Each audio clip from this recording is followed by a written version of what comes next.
What is going on, ladies and gentlemen, and welcome back. My name is PNK. Wukong released a new patch that brought a boss rush game mode, rewards, and much more. And we'll be going over everything, including how each new item works. First, I'll show you how to gain access to the boss rush game mode. Go to any fast travel / keeper shrine after you beat the game at least once. Then it should appear as a category called challenge. You have two options: return of rivals. You can return to fight bosses from the main story for fun. If bosses are locked, it's because you need to defeat them at least once in the story for the destined one to have his rematch. Then you have Gauntlet of Legends. This is where you get a variety of rewards for completing the full boss rush courses. The rewards are pretty cool. You can increase the difficulty by activating debuffs for the destined one, like less health, no access to spells, plus other things. Let's talk about all the new rewards, curios, weapons, and medicine, going in the order from top to bottom. Defeating the 3 tigers will give you the Stone Tiger Tally. This curio gives you a 2% critical chance increase every time you see through the enemy. It can stack up to 6 times for a grand total of 12%, but if you get hit, you lose the buff and you'll have to start all over again.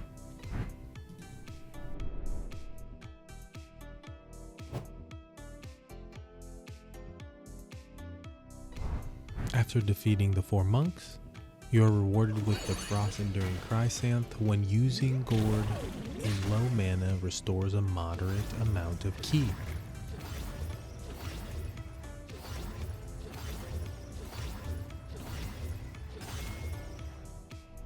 After defeating 4 Longs of 4 Waters, you are then rewarded with the Glimmering Scale Pellets and the recipe to make them indefinitely. Consuming this will give any long staff a damage boost, but the boost varies based on the rarity of the staff.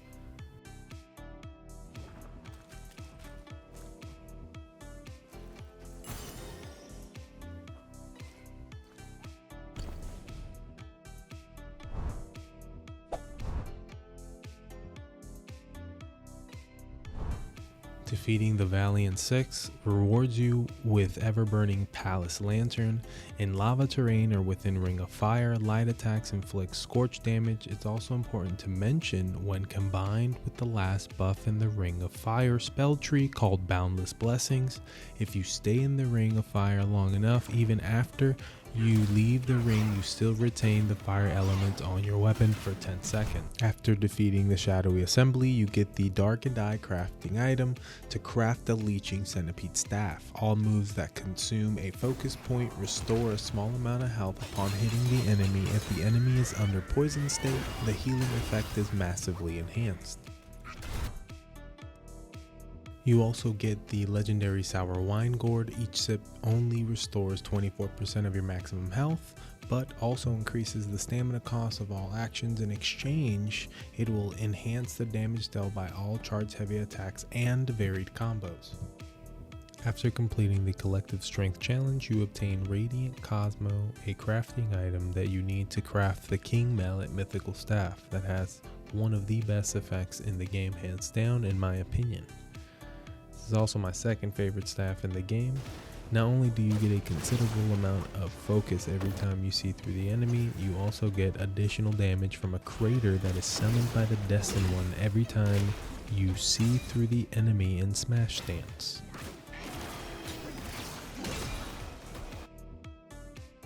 You also get the Robust Antler. Using the gourd when mana is depleted moderately increases attack for a short duration. And you get all these rewards from the Collective Strength Challenge.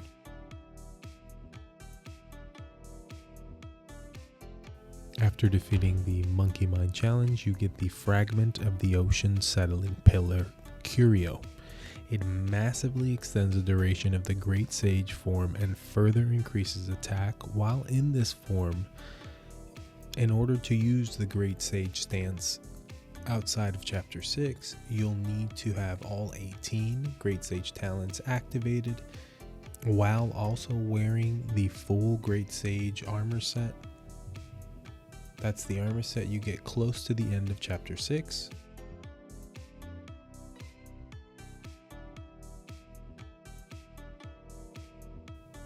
Then, while wearing the armor, you'll need to accumulate a total of 5 focus points.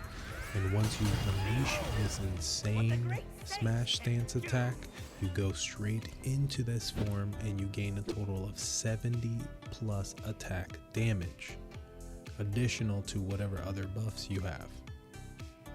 After defeating Brothers of May, you get the 3-hill crown when worn while using the tri-point double-edged spear, which can be earned by defeating Erlang and New Game Plus.